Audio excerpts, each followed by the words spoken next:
Welcome to Reporter's Notebook, where we talk to the Washington Examiner's top journalists about the stories breaking on their beats. I'm Jim Antle. I'm joined today by White House reporter Haisten Willis. Haisten, the president has been calling on a pretty regular basis for at least a reinstatement of a measure that was in his 1994 crime bill, which he calls an assault weapons ban. But there are some questions about how much he's actually doing to get Congress to pass such a ban. What's going on here? Yeah, a very regular basis. Biden has been calling for an assault weapons ban, which, as you mentioned, was part of the 1994 crime bill that he famously, or in some cases infamously, played a big part in passing almost 30 years ago now. So he calls for this a lot. He wants to do another assault weapons ban, and especially anytime there's a mass shooting, he brings it back up. So he said it multiple times this year. Basically, anytime there was a big shooting event that made headlines, he would call for an assault weapons ban. He did so again this week. There was not a mass shooting event this week, which of course is good news, but it was the 10th year anniversary of the Sandy Hook school shooting in Connecticut, and so he used that occasion to again call for an assault weapons ban. There was one in place between 1994 and 2004. That was the terms of the original deal, that it would expire after 10 years. It was allowed to expire and has not been in place now for almost 20 years.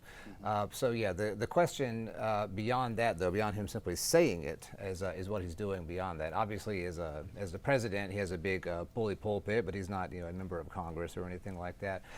So the question is, okay, besides simply calling for this, what's the president doing? Is he meeting with legislators?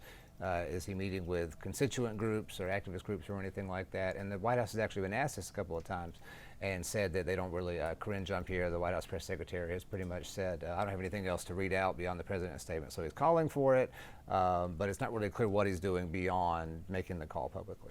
I mean, there are some people who say it's not even really clear as a term what assault weapons means, that it's not really a precision term for weapons. Some people will even say assault weapons are weapons that are banned in an assault weapons ban.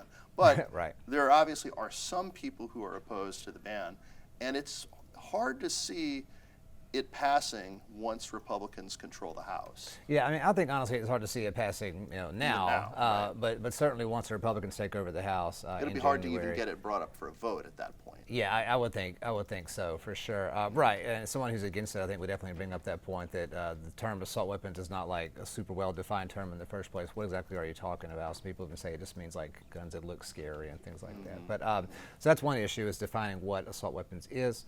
But another is certainly that Republicans generally are not supportive of measures to curtail gun rights. Of course, the Second Amendment, is there and still exists. And that's hard to do. Yeah. So, speaking of someone who hasn't always been supportive of things that Biden wants to do, there's Senator Joe Manchin. Now, Manchin's not going to be quite as important next year because Democrats now have a 51-49 majority in the Senate, give or take a Kirsten Sinema.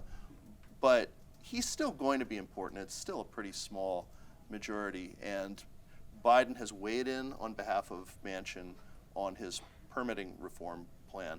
Talk a little bit about the dynamic between these two Joes who are so important in the Democratic Party.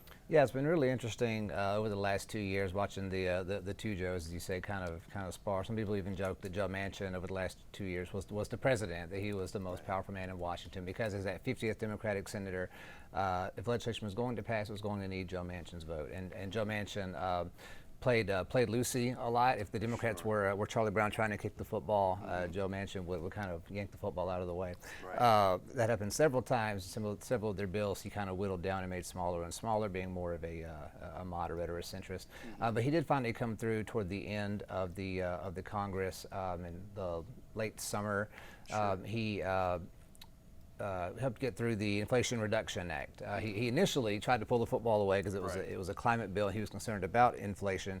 Then they made a few changes, rebranded it as the Inflation Reduction Act, and Joe Manchin said, "Okay, I'll go for this." That was a pretty big win for Biden. He was able to talk about that, and other Democrats were able to talk about it through the rest of the midterm campaign, which of course they did pretty well on. They were able to talk about how it will reduce inflation, although that's pretty debatable, but that's what it was called, Inflation Reduction Act. And it also had climate provisions, so they were also able to kind of repackage it and sell it to a different set of constituents as a climate act. So that was a big thing for Joe Biden and for the Democrats. So Joe Biden is now I'm not saying this is tit for tat, but he's coming through for Manchin and helping him out.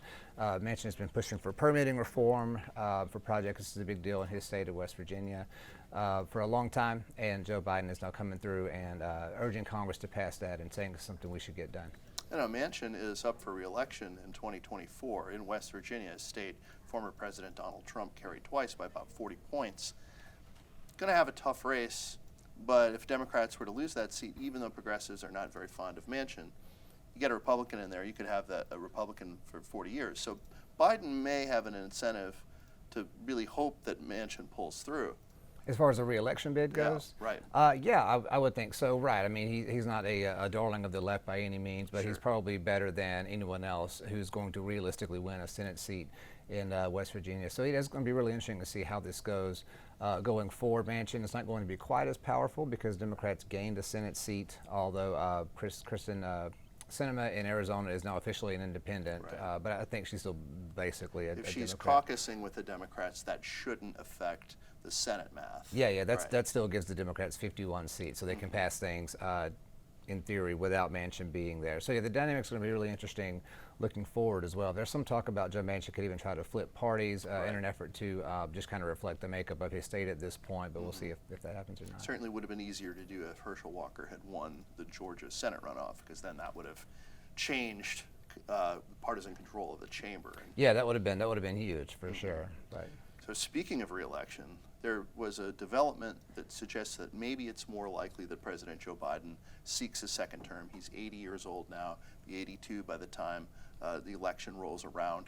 But someone who's pretty close to the president has indicated that they're supportive of another election bid.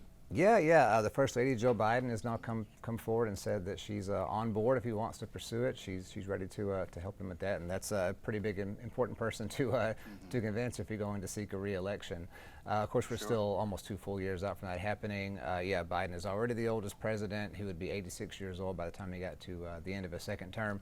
But things do seem to be kind of trending toward, just kind of reading the tea leaves a little bit, that he will in fact run for re-election. Of course, we'll know for sure at some point. But that seems to be the way things are going right now. That he'll go for a second term.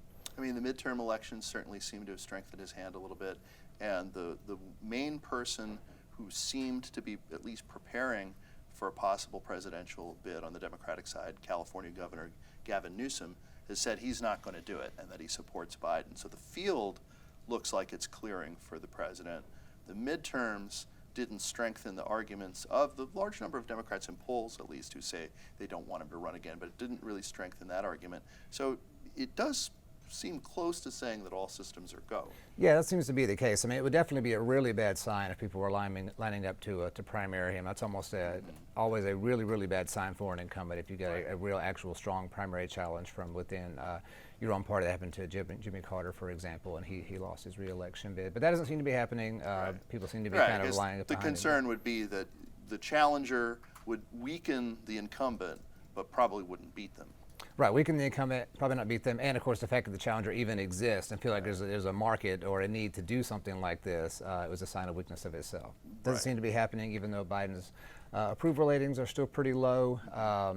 He did pretty well. His party did pretty well in the midterms. And the thing he always talks about is, okay, approval ratings or whatever, but you can't compare me to the almighty. You have to compare me to the alternative. Certainly, I think that worked out for him. The reason he's president in the first place, went up against Trump, who's a very divisive figure, and that helped Biden get in office. Binary choice, Biden. Thank you very much, Haisten. Absolutely. You can read Haisten and the rest of our political team's coverage at washingtonexaminer.com.